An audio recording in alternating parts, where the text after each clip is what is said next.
राधे राधे। जय श्री कृष्ण। उम्मीद करता हूँ आप सब स्वस्थ होंगे, मस्त होंगे। कल हमने श्रीमद् भागवत कथा की जो यात्रा है उसका प्रारंभ किया था। आज उसी क्रम में हम अपनी यात्रा को आगे बढ़ाते हुए पहले अध्याय का ही श्रवण करेंगे।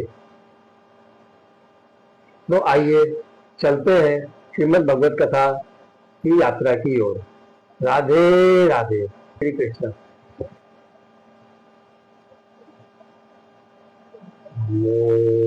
वक्रतुंड महाकाय सूर्यकोटि समप्रभा निर्विघ्नं कुरु मे देव सर्वकार्येषु सर्वदा। गुरुर्ब्रह्मा गुरुर्विष्णु गुरुर्देवो महेश्वरा गुरुर्साक्षात् परब्रह्म तस्मै श्री गुरवे नमः। ओम नमो भगवते वासुदेवाय नमः। सच्चिदानंद रूपाय विश्वोत्पत्त्यादि हेतवे तापत्रय विनाशाय श्री कृष्णाय वयं नमः। सच्चिदानंद स्वरूप भगवान श्री कृष्ण जी को हम नमस्कार करते हैं, जो आध्यात्मिक, आदि दैविक, आदि भौतिक तीनों प्रकार के तापों का नाश करने वाले हैं और जो सृष्टि के लय, प्रलय और संहार और उत्पत्ति इन सभी के कारण है। ऐसे भगवान श्री कृष्ण जी को हम बारंबार नमस्कार करते हैं और उनकी शरण ग्रहण करते हैं। आइए कथा आरंभ करते हैं और अपनी यात्रा की ओर चलते हैं। श्लोक।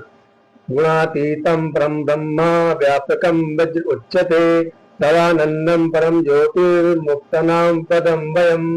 इस परम ब्रह्मा स्वरूप ब्रज धाम में नंदलाल का निवास है। वह सच्चिदानंद स्वरूप आत्मा राम और अप्त काम है। राधा उनकी आत्मा है। उनसे रमण करने के कारण उन्हें आत्मा राम कहा जाता है। काम शब्द का अर्थ है कामना। वज्र में भगवान श्री कृष्ण के वांछित पदार्थ गौएं, ग्वाल, बाल, गोपियां और उनके साथ लीला विहार आदि वे सब के सब यहाँ नित्य प्राप्त है। इसी से श्री कृष्ण जी को आप्त काम कहा गया है। श्री कृष्ण जी की यह लीला रहस्य प्रकृति से परे है। वे जिस समय प्रकृति के साथ खेलने लगते हैं उस समय दूसरे लोग भी उनकी लीला का अनुभव करते हैं। प्रकृति के साथ होने वाली लीला ही रजोगुण, सतोगुण और तमोगुण के द्वारा सृष्टि, स्थिति और प्रलय की प्रतीति होती है। इस प्रकार श्री भगवान जी की लीला दो प्रकार की है, एक वास्तविक और दूसरी व्यवहारिक की।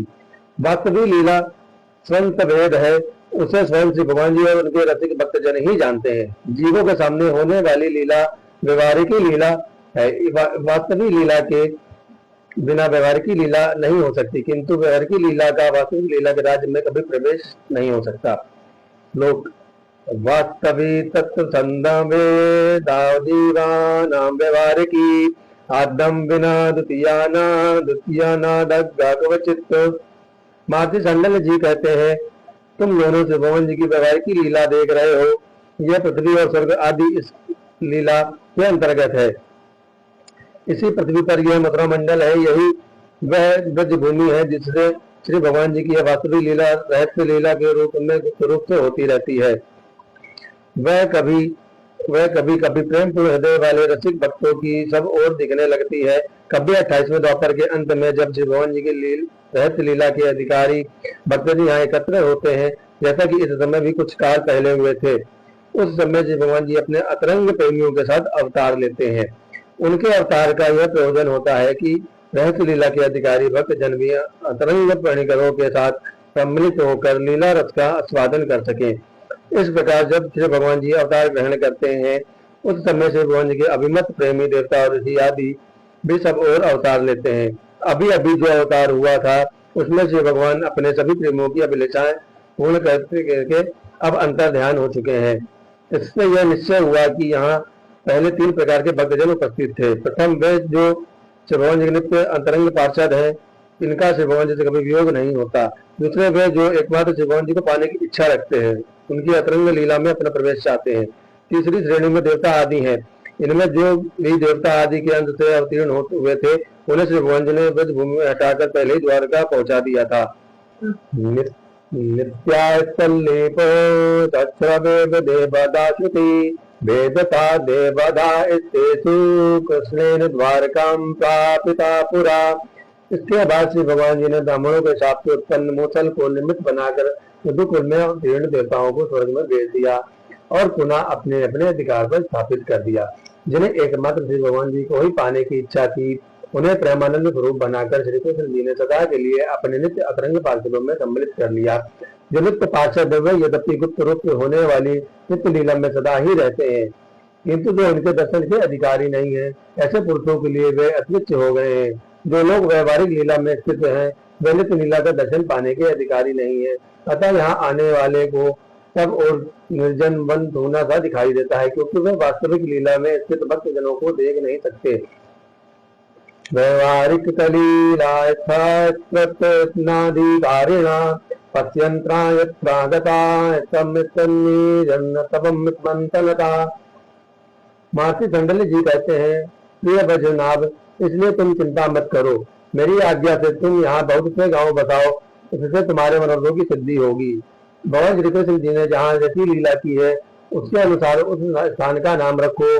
गोवर्धन, दीर्घपुर अर्थात दीर्घ मथुरा, महामन अर्थात गोकुल, नंदीग्राम अर्थात नंदगांव और वत्सानु अर्थात बरसाना आदि में तुम अपने लिए छावनी बनवाओ। उन स्थानों में रहकर के भगवान जी की लीला के स्थल, नदी, पर्वत, घाटी, सरोवर और कुंड तथा कुर्जवन आदि का सेवन करते रहो। ऐसा करने से तुम्हारे राज्य में प्रजा बहुत ही संपन्न होगी और तुम भी अति प्रसन्न रहोगे। यहाँ ब्रज भूमि सच्चिदानंदमय है। मैं आशीर्वाद देता हूँ, मेरी कृपा से श्री भगवान जी की लीला के जितने स्थल हैं, सबकी तुम्हें ठीक ठीक पहचान होगी। इस ब्रज भूमि में तुम्हें किसी दिन उद्धव जी मिल जाएंगे, फिर तो अपनी माताओं से तुम उन्हीं से इस भूमि का तथा श्री भगवान जी की लीला का रहस्य भी जान लोगे। सांडिल्य जी के उन दोनों को इस प्रकार समझा बुझाकर भगवान श्री कृष्ण जी का स्मरण करते हुए अपने आश्रम पर चले गए। राजा परीक्षित और वैजनाथ दोनों ही बहुत प्रसन्न हुए। एवं मुक्तवा तु सांडल्यो गताग्रमनु स्मरन् विष्णु रथोथ वज्रशस्त्र पराम प्रतिम वापुता। सांडल्य मुनि प्रदिष्ट महात्मा नामक प्रथम अध्याय समाप्त। आज की कथा का हम लोग कथा को विश्राम देते हैं और कल पुनः फिर से इस कथा का श्रवण करेंगे। और आप जैसा कि जानते हैं, मनुष्य रूप में जब श्री कृष्ण भगवान ने अवतार लिया तो उनके सबसे प्रिय जो पशु थी वो गाय माता थी। तो हमें गायों की सेवा अवश्य करनी चाहिए। श्री कृष्ण भगवान ने मनुष्य अवतार में भी गायों की ही सेवा की। गायों की सेवा करने से समस्त दोषों का, समस्त पापों का शमन होता है और बुरे से बुरा प्रारब्ध भी कट जाता है और सुख शांति समृद्धि घर में निवास करती है। गायों में 33 कोटि देवी देवताओं का निवास है, जैसा कि आप सभी जानते हैं, पुराणों में भी लिखा है। तो हमें गायों की सेवा अवश्य करनी चाहिए। ऐसा कोई भी प्रारब्ध, ऐसा कोई भी पाप नहीं है जिसे गाय की सेवा समाप्त ना कर दे या गाय की सेवा करने से वो प्रारब्ध मिट ना जाए। तो हमें गाय की सेवा अवश्य करनी चाहिए। स्वयं श्री कृष्ण भगवान ने मनुष्य रूप में भी यही संदेश दिया है कि हम सबको गाय की सेवा करनी चाहिए। इसी के साथ मैं अपनी वाणी को विराम देता हूँ और कल पुनः हमारी श्रीमद् भागवत कथा की यात्रा में फिर से भेंट होगी। तब तक के लिए आप सुखी रहें, समृद्ध रहें। इसी मंगलमय कामना के साथ सभी को जय श्री कृष्णा, राधे राधे, हरि बोल।